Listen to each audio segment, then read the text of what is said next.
Patrick Wilkinson from the USA. And this morning, I'm just taking my time to introduce ourselves because we're live streaming to 5 platforms globally, 5 platforms on the social media network. And it takes a while for each of those platforms to engage, hence me just prattling on a little bit. So here's the official introduction. Good morning. Good morning, world. This is Gary Preston from Grace Faith Christian Discipleship. And this morning, we're doing another in our Spotlight Series. And this morning, we're spotlighting the ministry of John Patrick Wilkinson over there in America. I'm going to ask John to introduce himself and tell us a bit about himself. But before we do that, I want to talk to the people in the third dimension because this is a 3-dimensional interview. Well, it's, in other words, 2-dimension would be if it's just John and me. But the third dimension is all of you people who are watching via social media, watching this live stream. And when you're in ministry, in the initial stages of ministry, the best tool that you've got is your testimony. And even though John is a very seasoned Christian and has a really powerful teaching ministry, today I've asked John to give us insight into the man, John Wilkinson, to give us insight by his testimony. So John, I'll go over to you now and ask you to introduce yourself to the people who are watching this live stream broadcast. And John, I am then going to mute myself so that the screen is not bouncing back and forward between you and me. And I'll let you take it away. I'll be here to bounce off, and as you just did, have a drink. Just call out to me, and I'll come back on because I'm only a mouse click away from being able to speak on screen. But I'll silence myself to give you basically free rein. Over to you, John. No worries, Gary. Listen, once again, I really appreciate the opportunity of you inviting me back again. I never thought that would occur. I don't even think I thought that I would even speak to you the first time. But it's great to renew acquaintances again. And just a quick insight into who I am. I'm a golf professional I live in Middletown, Ohio, in the Midwest. And I attend a church called Baraka Baptist Church. Have been for a year. We just moved here. Have been living in the United States for approximately 27 years and been a golf professional for 30 years. Have a place called Down Under Par Golf Academy. And have really thoroughly enjoyed teaching a lot of kids. But you've asked me to present to you some indication of who I am, who I was, and maybe who I may be. So, as I was preparing, this, it's been quite some time since I've done this. Even I don't like particularly speaking about myself. I'm a very quiet individual, as you well know. Even then, off air, we were discussing a few things you were quite amazed at. So, I remember specifically at the age of 16, and I was standing in the back of a Catholic church in New Farm, Brisbane, and I had decided this particular day that I was never going to come back into this place again. And I'd seen all these people. I was brought up a Catholic, had been to a Catholic school, and I was perplexed as to who God was, what he was doing, what was I doing, where was I going, etc. And I realize now, after many, many years, it was probably the dumbest decision I ever made in my life. And I learnt this lesson fairly quickly, and that is the decisions that you make today determine your destiny tomorrow. And I'm very well aware that in life, no one is ever at fault with regard to the decisions you make, and you must own them. And it takes usually quite some time to actually own them. And I think it's just a process of time, a process of chiseling and going through the furnace of affliction, as I call it. But I was schooled at a Christian Brothers school called Gregory Terrace, St. Joseph's College, Gregory Terrace in Brisbane from 1964 to 74. It was a Christian Brothers college, and I'm a second generation Teresian. It was a very established GPS school. My father was truly a great man. He was a very respected surgeon and doctor, and a three-time Olympic high jump coach, and he was greatly esteemed with the Christian Brothers and the Christian Brothers College, of which I was attending at that time. Unfortunately, I was always compared to my dad when I was growing up, and I think I believed that I grew up believing that I was never going to measure up to him, and consequently the beliefs of the brothers had of him and who they had of me. And of course, over some time, I actually I didn't measure up in my own mind, and I believed to my own detriment what other people really said about me. I can recall one time a teacher at this specific school, and my friend Michael Murphy, I'll never forget this as long as I live. We were just joking around, and we were sitting in the front seat over on the right-hand side of the class, and this gentleman who was teaching us at the time got me up. He got me up, and he says, "Wilkinson, what the heck are you doing?" And I said, "Nothing, sir." And he says, "Well, you're disrupting the class as usual." And I thought, well, golly, what have I got under you? You must have had a bad day. And he said to me in front of, I think it was like 50 students, I'll never forget this. He says, "You know, Wilkinson," he says, "you're never going to be good at anything." And it never meant anything to me at that particular point in time. And he said, "Sit down and shut up." And I sat down and I thought, golly, what's into this guy? Why would he say that to me? And I just couldn't believe it. So anyway, I'll never forget, Murph says, "What's wrong with this fella?" And I started chatting to him, and he got me up again. He says, "There you are again. You're talking again." And he said, "Stand up." And he said to me, "You know something? You will be good for something." And I looked at him and I said, "Well, what's that going to be, sir?" And he said, "You'll be good at running 800-meter races and playing football." Well, guess what? I was pretty good at 800-meter races, and I was pretty blasted good at football. As a matter of fact, I've still got my high school 800-meter record after 44 years. So he spoke something into my life, whether he liked it or not. It was quite interesting. But at that particular age, 16, I was quite an interesting fellow. I actually used to do a lot of writing. And it was funny, I was mentioning it to Gary before we got on air, that I thought about things and some things came to mind, and I remembered a song that I wrote. And it was about that time that I made a decision never to walk back into a church again. And I want to read you the lyrics. It's quite interesting. I said this: "I hit the road early, questioning my name, searching for my future and casting away my shame. I left for the sunshine, the sea and the sand. Just why? I will never really know, or will never really understand. Maybe I felt I was hindered. I wanted to break away from my own life existence of living day to day. Now, is there anyone who can tell me about liberty? Just ring my number, but don't ask for me." Now, as I journeyed, I learned to see just what I thought I wanted and wanted to be. For I'd planned my future and shaped my past by what I'd done and what I was going to do. But I question, how long will it last? Now, if there is anyone who can tell me about morality, don't bother ringing my number. Go visit the cemetery. Those are pretty deep questions posed by an inquisitive-minded adolescent who never really answered or addressed those as he lived his life.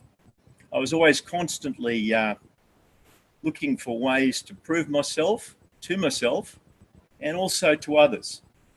through all sorts of different avenues and all sorts of exploits.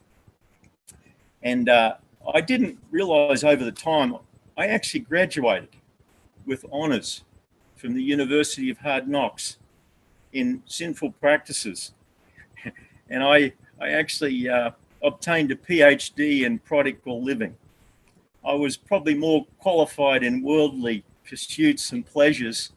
And then in the early 90s, that all of a sudden changed. You know, I was married, I hit rock bottom, I lost my marriage, I lost my family, I lost all my money, and I actually lost myself. I'd fallen into such a deep, slimy pit that I'd actually dug for myself and I couldn't get out. I actually, I write a lot of notes, and I wrote this thing down. This was a number of years ago. I actually just want to read this to you. It's quite interesting. It's the story of my life, and it's 5 chapters. And if you can just bear with me for a moment, I'll read this to you. I think you'll get an actual bit of a laugh out of it. I walk down a street. There's a deep hole in the sidewalk. I'm lost. I fall in. I'm helpless. It's my fault, and it takes me forever to get out. Chapter 2. I walk down the same street. There's a deep hole in the sidewalk. I pretend I don't see it. I fall in again. I can't believe it. I've just fallen in the same place. It isn't my fault. It still takes me a long time to get out. Chapter 3. I walk down the same street. There's a deep hole in the sidewalk. I see it there. I still fall in. It's a habit. I know where I am, and it's my fault. I get out immediately. Chapter 4. I walk down the same street. There's a deep hole in the sidewalk. I walk around it. And chapter 5, the final chapter, finally, I walk down a different street. The great Russian novelist Leo Tolstoy, in his novel The Death of Ivan Ilyich, posed a very, very interesting question on Ivan's deathbed. And it said this: what if my whole life had been wrong? And I think as I look back through all my experiences, I think I'd been posing that question for some time and for many years, and had never really bothered to find the answers. I'd certainly found out the hard way: when you aren't what you do, when you don't, you aren't. I'd run into, probably in the early 90s, my old schoolmate, Rod Clifford. We shared a lot of surfing exploits when we were very young, and we started surfing again together. He was married with 2 kids who were great, and I remember them vividly. And I remember him sharing his experiences of Jesus Christ in his life. And that was to my surprise. I was very surprised with regard to what had happened to him over his lifetime. And I wasn't at that particular time all that interested in hearing about this Jesus Christ. But I asked him questions, and not soon after I met Gary Preston, the host of this program, and we went on a surfing trip to Double Island Point. And I can remember vividly that Gary impressed upon me the notion to buy a Bible and actually read it. And consequently, I did. And at that particular time, I lived in Mermaid Beach on the Gold Coast in Australia. And I just happened to be reading a book from Tim LaHaye on depression. And I remember still to this moment, one night it was raining on the Gold Coast, and I got to page 76 in this Tim LaHaye book, and there was this thing that he referred to as the sinner's prayer. And I remember saying it, and I remember tears coming down my cheeks, and I couldn't work out what was going on with me. And soon after, I actually took Gary's advice. I went and bought a Bible. I read a Bible, I think, twice in about a month and a half. And I noticed things in my life certainly started to change. Not long after, I met a young gentleman by the name of Adam Riley. And Adam was a leukemia sufferer. And I met him when I was at Hurston Road up in Brisbane. And I was practicing one day and I saw this, I don't know what it was. It was something just to grab my attention. It was this bald head little kid. And I didn't realize at the time, but he was over in the Ronald McDonald House opposite Victoria Park Golf Club. And he waved to me and he was smiling. And through meeting him, you know, my whole life really changed. You know, I've read about, I've actually written about his life in There Are Certainly No Coincidences in Life. And I honestly believe that God does send you angels to take charge of you, even in your deepest and darkest moments. And meeting him, his attitude and his will to live was amazing. It totally inspired me to become a different person. I think it was the first time anyone had ever looked up to me. And I felt I had a responsibility to be that someone. And so not long after, I went to America to become a golf professional, and I took that responsibility rather seriously.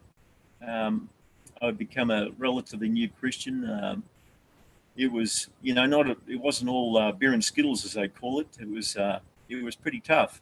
I was in a new country trying to find myself and do a few things, but it was amazing. You know, I'll never ever forget that that particular incident in my life. It changed me, and as a result, it's changed the lives of many young people that I've had the opportunity of teaching, and his legacy lives on through them. And I'm just grateful to God that actually occurred and that happened. I can, as a result of becoming a Christian, there's several things that have occurred, and you know, not all of them great, not all of them good, but I do recall one specific time that I was coming home from, I'd just taken my first son over to meet his grandparents, and we were coming back through LA airport, and my immigration papers, I hadn't become a citizen. My immigration papers were a bit skew if there was something off about them. And I was actually arrested in LA airport, and I was put in a immigration holding cell. And anyway, they were threatening to deport me. And I was I had no way of contacting anyone from the outside world. And I remember being in this holding facility. And I asked if I could have a shower because I'd been in a plane for 27 hours. And they said, certainly, that's okay. But a guard came with me and I had to have a shower and all that sort of stuff. And I saw a phone in right where the showers were. And I said, is it okay if I make a phone call? And all I could remember was 1-800-COLLECT. And I phoned a friend of mine who I knew up in Ohio, who was a Purple Heart. He was a former Marine and just a real good man. And I told him of what was happening. Kelly and I and Patrick had been split up, and she was going back to Ohio, and they said they were going to deport me because I didn't have the right papers. Well, he got on to a congressman, and anyway, what happened then was nothing happened. They came and got me. I was put in handcuffs, taken to the airport, and I was going to be deported. And what happened was this is the true story, and this is amazing. I was in the back of this paddy wagon, okay, as we all know in Australia what that is. And as we were driving to the airport, these guys were talking on the radio, and you could hear this very clearly. It was going, okay? And anyway, we were on the way to the airport, and all of a sudden, it looked like a file fell through the seat. And it was obviously my papers. okay, that belonged to me, that I had to be presented to Qantas, who were going to send me back on a plane. And I actually opened my mouth to speak, and I was going to say, "Hey guys, something fell down here," and I was going. No words were coming out, and I was trying to say something. I couldn't speak, and anyway, I said, "Well, I can't speak. I can't say anything." So I couldn't pick them up, and anyway, as we got to the airport, all of a sudden, one of the fellows says, I heard one of the guys say to me, "Didn't we have his papers in here when we came out?" And he says, "I thought we did." And he said, "We must have left them back at the place." And they got on the radio, and the radio wouldn't work. So they drove back to the holding cell. And as we arrived in the car park, the radio clicked on. And then he said, like, oh, there's something wrong with the radio. And he said, "Have you got his papers?" And then all of a sudden, I leant forward and I said, "Hey, you're not looking for this, are you?" And I could speak. And I gave them to him. And anyway, he said, "Yeah, that's what we're looking for." So they drove around. They took me to the airport. I'm going up with 2 armed guards up to the Qantas terminal. I go to where I'm supposedly going to be deported. And anyway, the girl said, "I'm sorry, gentlemen, the plane just left 5 minutes ago." And I backed around. They had to take me back. Okay. And I'm going, I can't believe this. So as soon as I get back to the holding cell, I get on that phone and I call Jack. And Jack says, "They told me that you'd left." And I said, "No, I'm still here." So we had another 12 hours. And anyway, I'll never forget this as long as I live. Okay. Because the very next morning, I had to get dressed again to be deported. Okay. So I was dressed and I was ready to go. I had my Bible and I was reading. I was up early reading. And I was reading Exodus 14:13. And at that very moment that I said these words, "Stand still and see the salvation that the Lord will bring you today," I hear the same guard. His name was Perry. I'll never forget him. Big guy, huge man. He said, "Where's that Australian dude? He's the first guy I've ever seen let go out of here." And I was free to go. It was amazing. It just blew me away. So don't ever tell me that God can't deliver you from anything, because he can. It's totally amazing. I must share with you one other specific incident. I was diagnosed with stage 2 melanoma back in, I think it was 2008. And at that particular time, I was in Dublin, Ohio, at a big practice center. I was the director of golf instruction there. And I just befriended a wonderful gentleman called Masihai Sajita. And Sajita-san was, and still is, believe it or not, a Christian Japanese pastor, of all people. And we'd become friends, and we were talking to each other, and I was helping him with his golf game, etc. And he saw me, and I'd just been diagnosed with this stage 2B melanoma, and it was on my arm, and it's a pretty bad one. And of course, I was a little bit down in the dumps, and he said, "What's up with you?" And I was just explaining to him. I said, "I've just got this melanoma, and it's got to be cut out in the next couple of days." And he looked at me and he says, "May I pray for you?" And I said, "Yeah, certainly." Well, he laid hands on me in the middle of my complex, and I felt this burning sensation in my right tricep area, which is where that melanoma was. I went and got this thing taken out, and she said, "You don't have to have chemo. You're healed. You're fine." It was amazing. God puts people in your path when you least expect it. It's totally amazing. It's totally amazing. I think as I look back, I think God has called each and every one of us to be what I call an artery of blessing, and not just veins, from his heart to all others. A vessel of life, love, grace, mercy, healing and forgiveness and truth to everybody. I am honestly forever grateful that Jesus actually unshackled me from my chains of doubt, my chains of fear, my chains of unbelief. And he cleansed me by my willingness to accept him and his sacrifice for me by his death on the cross. And I know that life has just not been the same, nor will it ever be from this day forth. That's it for me, Gary. If you've got any questions. Sorry, John, I interrupted you there. Say again. No, you're fine. Yeah, thank you. I deliberately didn't come in. You had me, what we'd call riveted to your testimony, John. I have not heard that testimony before.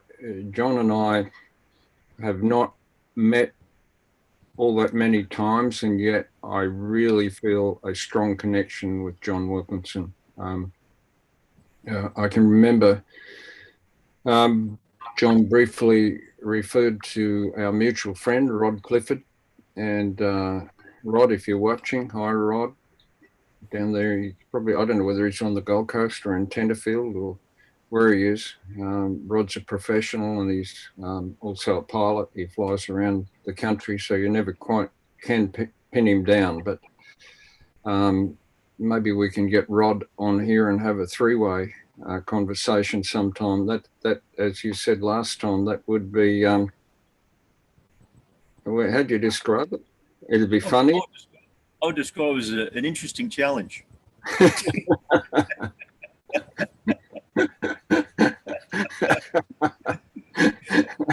People are probably wondering what we're laughing about. Well, eventually when Rod does come on this screen, you'll know what we're laughing about. It'll be very, very entertaining. But look, yep. I just want to speak to the people in the third dimension this morning, and you can see how powerful John's testimony is. I mean, you know what? Every man and every woman on the face of this earth that's made Jesus Christ their Lord has a testimony that is powerful, because you don't have to have a horror past. As John said last time he was interviewed, he said, every saint has a past, but every sinner has a future. John's a man of I don't know what you call those little sayings. They're not really acronyms. He's a man of acronyms and a man of sayings, and he's got some classics. And that one's mine now, John. I'm using that. I'm going to call it Gary's. I've pinched it from you, mate. That's all right. Yeah, but just talking to the people in the third dimension. That is those who are watching this live stream. If you're a Christian, your testimony is your most powerful tool outside of the Word of God. Because when you're a young Christian, you don't necessarily know much of the Word. And therefore, you've got this burn on the inside of you to share Jesus with a lost and dying world. And you might recall John briefly referred to me in that testimony when I met him. Well, I got to tell you, that was in about in the 1990s. I can't remember what year, but I only got the revelation of my own salvation in about 1994 or 1995. I went out and bought a Bible at about that era. And, I had this burn on the inside of me. Like, unlike John, who's always been a reader, I wasn't a reader. And yet I had this burn on the inside of me to read a Bible. Like, for me to read, I could count on one hand the number of books I've read in my whole life. And yet within 2 years, that really good, top quality Bible was falling apart. I had just eaten it, as I say, or devoured it. I'd worn it out through reading it. Because, if you're, how little babies, they're thirsty. They want milk. They want mum's milk. They want milk. They're ravenously hungry. Well, if you're born again, if you're a new Christian, then it is unnatural for you not to be ravenously hungry for the milk of the word. And that's what I experienced. That's what John experienced. Now, why did I only say to John to go and buy a Bible? I could see that John was ready to say the sinner's prayer, but quite honestly, I wasn't in a place myself. I was such a new Christian myself that I didn't know how to lead him to the Lord. You go, Gary Preston didn't know how to lead a person to the Lord? Yeah, see, we got to start somewhere. You know, it's not a matter of being a spiritual fat cat before you can start preaching the word of God. You know, I didn't have it. I didn't know the word of God. How could I preach the word of God? But I knew God. I knew Jesus. And I was able to share Jesus with John. And the best way I could do it, it was give him my testimony. Just like the testimony he shared this morning, I shared some of my testimony with John. And I finished up by saying, John, you really need to buy a Bible. And I must have thoroughly impressed on him. So basically all I did was sow the seed. I would like to have laid claim to having led him to the Lord, but I wasn't in a place where I could do that. I didn't know enough, and that came later. Gary? Back over you to sum up, John. Can I just share one thing with you with regard to that Bible? I came over to Australia to visit my dear Auntie Ivy, who lived in Boona in Queensland, just outside of Ipswich, where you come from. And she always talked about Jesus. She prayed for me all the time. She was a wonderful woman, lived to 99 years of age. And I remember distinctly having a conversation with her.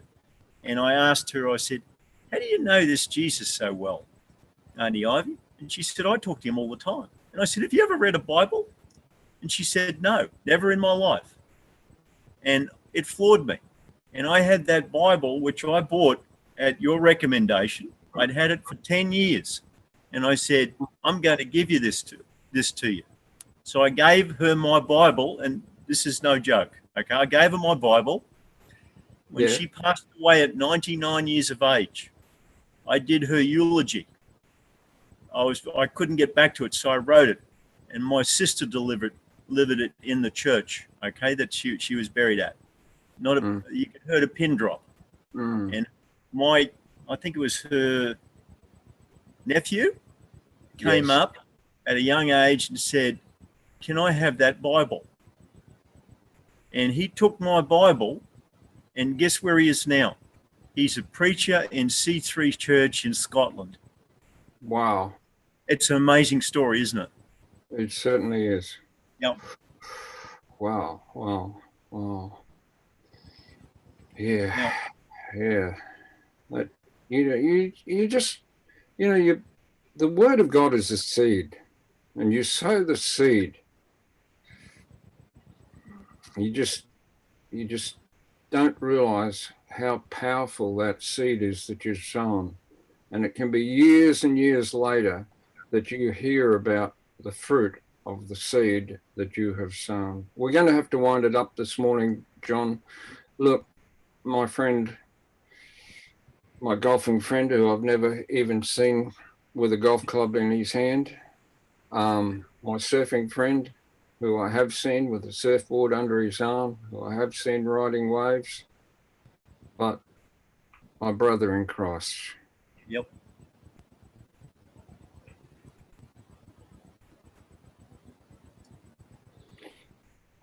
Thank you for asking me to be here. Wow. Powerful testimony, John. God bless you, mate. You too, mate. I'll talk to you. Okay. All right. To all the people out there who are viewing, this is Gary Preston from Grace Faith Christian Discipleship. We regularly do these Spotlight series. We've got some people coming up in the not so distant future. It'll always be at the same time of day or the same time of night, wherever you are around the globe, but not necessarily on the same day of the week. So just keep an eye out for us. If you go onto our YouTube channel, you can hit on the subscribe button and the little bell, and you'll get reminders Grace Faith Christian Discipleship is our YouTube channel name. And yeah, and we'll love you and leave you right now. Bye from Australia, and bye to you, John. God bless all. Thanks, Gary.